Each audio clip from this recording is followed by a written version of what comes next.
Magandang umaga, kaprobinsya.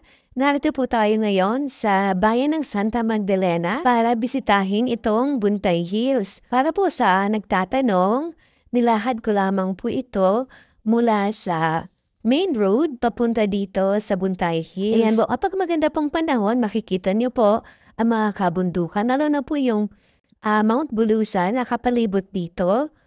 Ayan, matatanaw niyo po kapag maganda po yung panahon.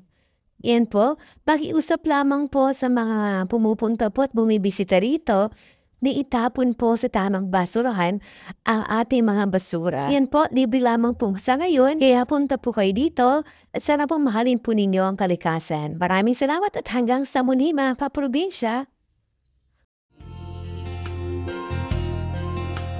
Kahit na anong mangyari, ikaw at ikaw pa rin. Wala